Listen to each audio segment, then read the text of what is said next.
Basic science,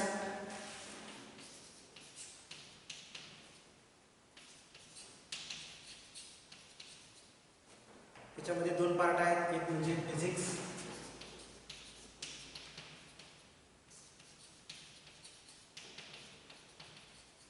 दुसरा आहे part chemistry. याच्यामध्ये ज्या पद्धतीनं शिंदे सरांनी तुम्हाला केमिस्ट्रीची एक्झामिनेशन स्कीम सांगितलेली आहे, अगदी त्याचप्रमाणे ही फिजिक्सची एक्झामिनेशन स्कीम आहे. त्याच्यामध्ये एंड सेमिस्टर एक्झाम थिअरीसाठी, एंड सेमिस्टर एक्झाम जे आहे 35 मार्क्ससाठी होते आणि प्रोग्रेसिव्ह असेसमेंट जी आहे ती 15 मार्क्ससाठी असते. त्याच्यामध्ये एंड सेमिस्टर एक्झाम जी आहे ती ऑनलाईन एक्झामिनेशन असते की ज्या पद्धतीने एक क्वेश्चन विचारला जातो आणि त्याच्यासमोर त्याच्यापुढे 4 ऑप्शन्स दिले जातात आणि त्याच्यामधील आपल्याला करेक्ट ऑप्शन कुठला आहे तो निवडायचा असतो.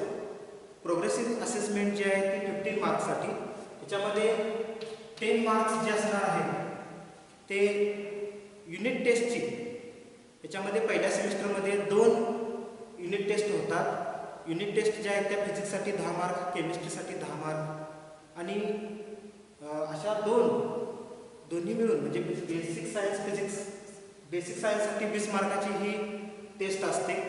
आणि याच्यामध्ये काय केलं जातं तर 10 मार्क जे आहे ते पहिल्या टेस्टसाठी 10 मार्क, दुसऱ्या टेस्टसाठी 10 मार्क आणि 10 आणि 10 20 असे दोन्ही मिळून दोन्हीची ॲव्हरेज जी आहे ती 10 मार्कापैकी जेवढी पडतील, आपल्याला जेवढे मार्क पडतील त्या पद्धतीनं हे मार्क आपल्याला दिले जातात. आणि 5 मार्क जे आहेत, 5 मार्क हे मायक्रो प्रोजेक्टसाठी, फिजिक्ससाठी 5 मार्क आणि केमिस्ट्रीसाठी 5 मार्क असे टोटल 10 मार्क हे आपल्याला मायक्रो प्रोजेक्टला असतात.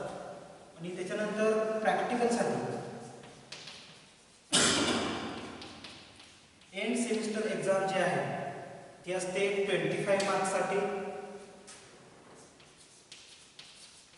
25 मार्क्ससाठी एंड सेमिस्टर एक्झाम असते. आणि प्रोग्रेसिव्ह असेसमेंट जी आहे ती 25 मार्क्ससाठी असते.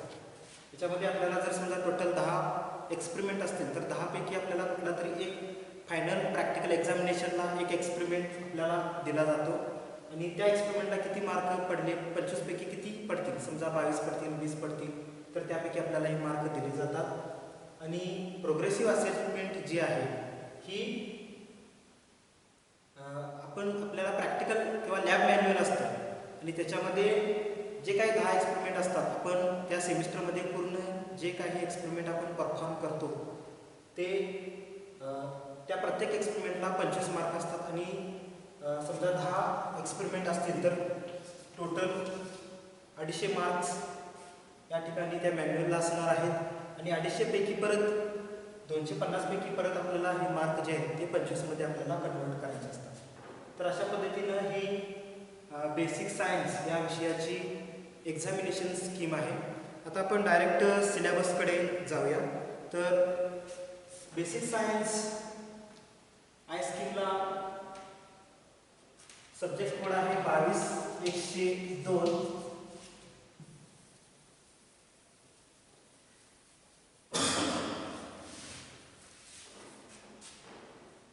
याच्यामध्ये पहिला पार्ट जो आहे तो आपण पाहणार आहोत basic science physics. Basic science physics subject code 22-102. आणि याच्यामध्ये 3 युनिट आहेत. पहिलं युनिट आहे युनिट्स अँड मेजरमेंट, दुसरं आहे इलेक्ट्रिसिटी, मॅग्नेटिझम अँड सेमीकंडक्टर्स आणि तिसरं युनिट जे आहे ते आहे हीट अँड ऑप्टिक्स. आता याच्यामध्ये 35 मार्क्सला जी ऑनलाईन एक्झामिनेशन होते, 35 मार्काला जी ऑनलाईन एक्झामिनेशन होते याच्यामध्ये 15 मार्क्स जे असतात ते 1-1 मार्काचे असतात. म्हणजे याच्यामध्ये 15 क्वेश्चन जे असतात ते 1-1 मार्काचे असतात. असे टोटल या ठिकाणी 15 मार्क. आणि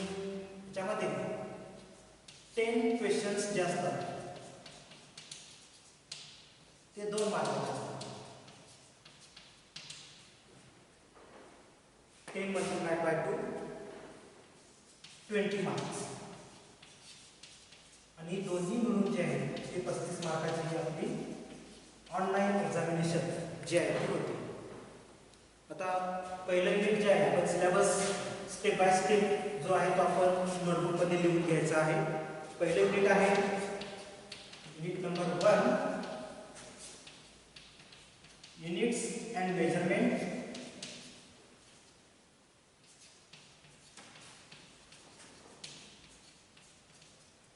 युनिट्स अँड मेजरमेंट्स याच्यामध्ये आपल्याला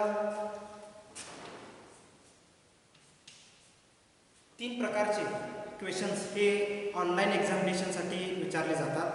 तर पहिला टाईप जो आहे तो रिमेंबरिंग लेवल, त्याला आपण आर ने रिप्रेझेंट करूया, रिमेंबरिंग लेवल. दुसरा एक प्रकार आहे तो अंडरस्टँडिंग लेवल आणि तिसरा एक प्रकार आहे तो अप्लाइंग लेवल. ज्या प्रश्नांची उत्तरं सोपी असतात म्हणजे जे काही क्वेश्चन्स हे अगदी सिंपल असतात, ज्या पद्धतीने आपण रिकाम्या जागा भरा असतील किंवा एखादं आपल्याला काहीतरी क्वेश्चन विचारला आणि त्याचं ॲन्सर जे आहे ते पटकन सांगता येत असेल तर ते क्वेश्चन जे असतात ते रिमेंबरिंग लेवलचे क्वेश्चन्स असतात. तर त्याला या युनिटसाठी आहे 2 मार्क. आणि अंडरस्टँडिंग लेवल म्हणजे काय की एखादी कन्सेप्ट किंवा एखादी त्या विषयामधील फॅक्ट किंवा जो काही डाटा आहे किंवा जी काही माहिती आहे तर त्या माहितीवर आधारित आपल्याला क्वेश्चन्स विचारले जातात, जेणेकरून ती कन्सेप्ट असेल किंवा ती माहिती असेल ती आपल्याला समजलेली आहे की नाही हे तपासण्यासाठी ही लेवल आहे. आणि या युनिटसाठी त्याला मार्क आहेत 3. आणि अप्लाइंग लेवलसाठी या युनिटला मार्क नाही. तर टोटल जे आहे टोटल आपल्याला याच्यावरती 5 मार्काचे हे MCQ मल्टिपल चॉईस क्वेश्चन्स हे या युनिट्स अँड मेजरमेंटसाठी विचारले जाणार आहेत. याच्यामध्ये काय पॉईंट आहे ते आपण पहिल्यांदा पाहून घेऊया की नंबर 1 पॉईंट नंबर 1 युनिट म्हणजे काय? युनिट म्हणजे एकक, unit physical quantities,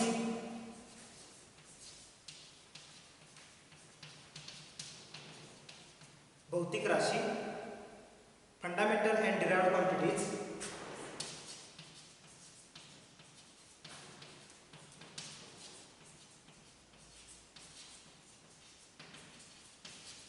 fundamental and derived quantities.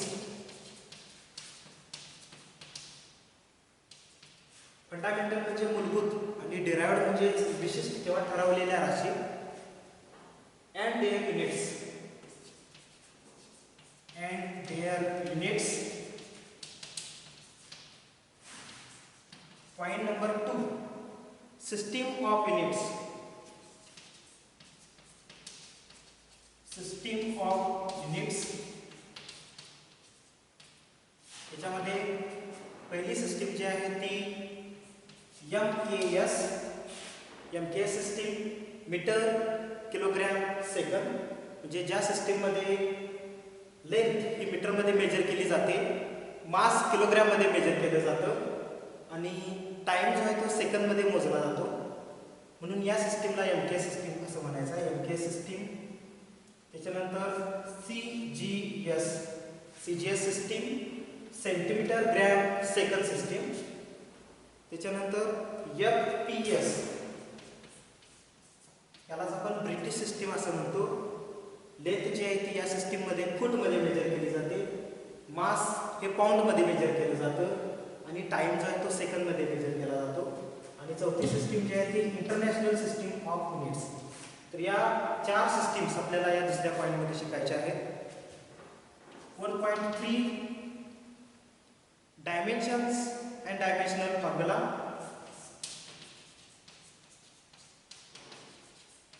Dimensional formula.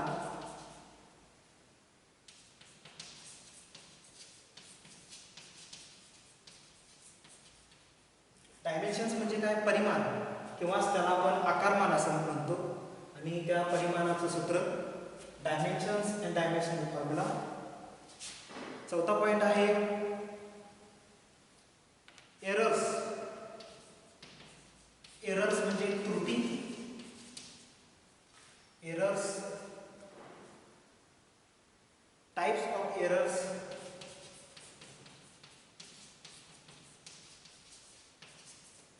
Errors म्हणजे त्रुटी. टाइप्स ऑफ एरर्स म्हणजे त्रुटींचे प्रकार. त्याच्यामध्ये इन्स्ट्रुमेंटल,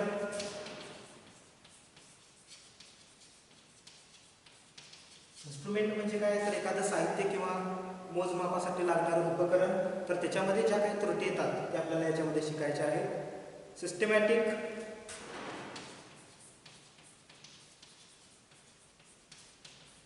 सिस्टमॅटिक म्हणजेच पद्धतशीर त्रुटी. Systematic and random error. Systematic and random errors, estimation of errors.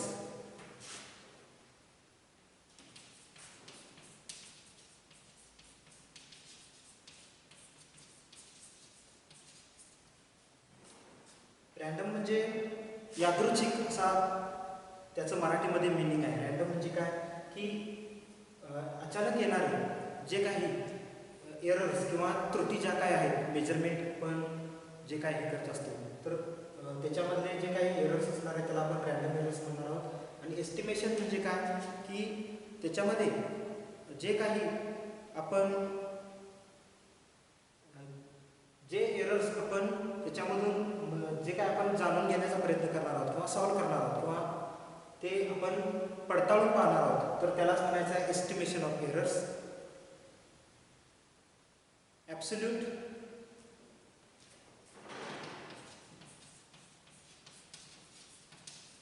Absolute errors. Absolute म्हणजे परिपूर्णच किंवा त्याला आपण निश्चित असं सुद्धा म्हणतो. निश्चित एरर, निश्चित त्रुटी. Relative error. रिलेटिव्ह एरर म्हणजे संबंधित त्रुटी. And percentage error.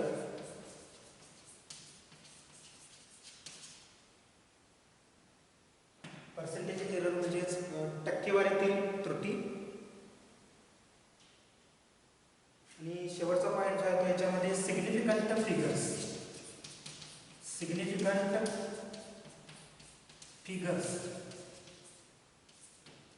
तर सिग्निफिकंट या शब्दाचा अर्थ आहे अर्थपूर्ण आणि फिगर्स म्हणजे संख्या. ज्या संख्या अर्थपूर्ण असतात त्यांना सिग्निफिकंट फिगर्स असं म्हणायचं आहे.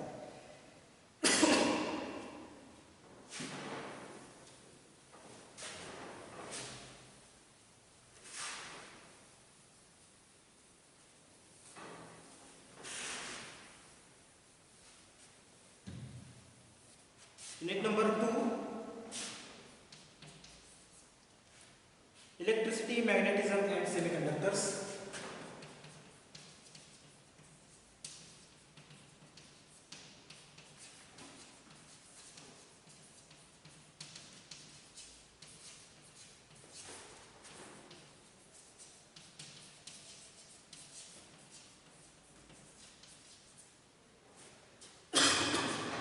इलेक्ट्रिसिटी म्हणजे विद्युत, मॅग्नेटिझम म्हणजे चुंबकीय आणि सेमीकंडक्टर्स म्हणजे अर्धसंवाहक.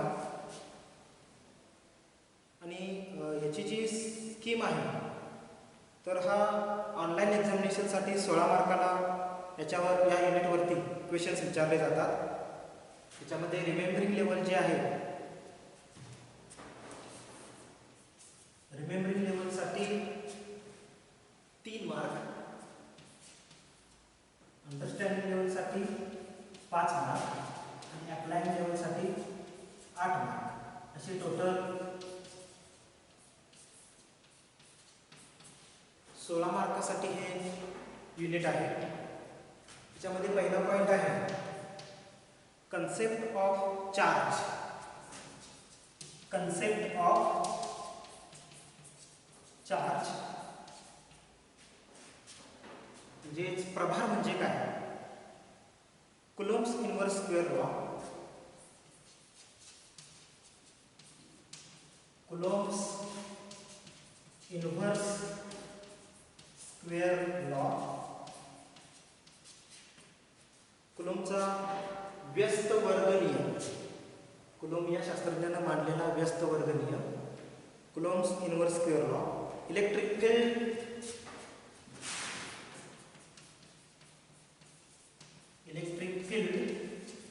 म्हणजे विद्युत क्षेत्र, electric field intensity, electric field intensity म्हणजेच विद्युत क्षेत्राची तीव्रता, पोटेन्शियल अँड पोटेन्शियल डिफरन्स, पोटेन्शियलचं मिनिंग आहे विभव and potential difference, potential and potential difference, potential difference म्हणजेच विभवांतर, पोटेन्शियल डिफरन्स.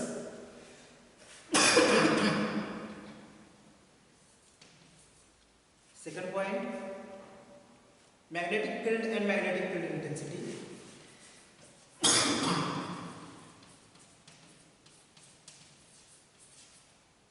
मॅग्नेटिक फील्ड म्हणजे चुंबकीय क्षेत्र, magnetic field and magnetic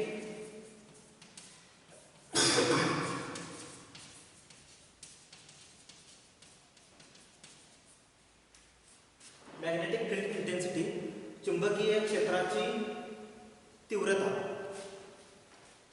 and its units आणि त्यांची एकक.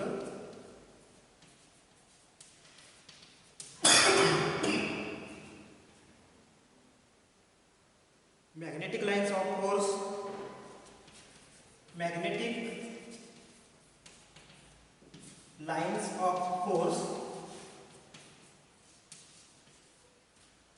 magnetic lines of force जेच बलाच्या चुंबकीय रेषा, magnetic lines of force, magnetic flux,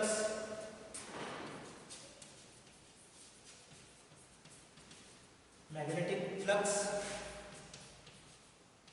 म्हणजेच चुंबकीय प्रवाह. तिसरा पॉइंट आहे इलेक्ट्रिक करंट,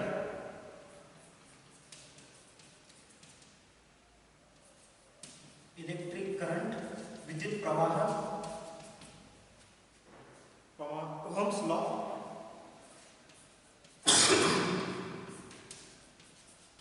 ओहम या शास्त्रज्ञानं मांडलेला नियम, ओहम्स लॉ. स्पेसिफिक रेजिस्टन्स,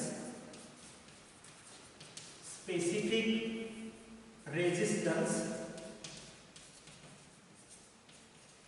म्हणजे विशिष्ट किंवा ठराविक रोध, विशिष्ट रोध त्यालाच आपण विशिष्ट प्रतिकार असं सुद्धा म्हणतो, specific resistance. Laws of series, laws of series and parallel combination,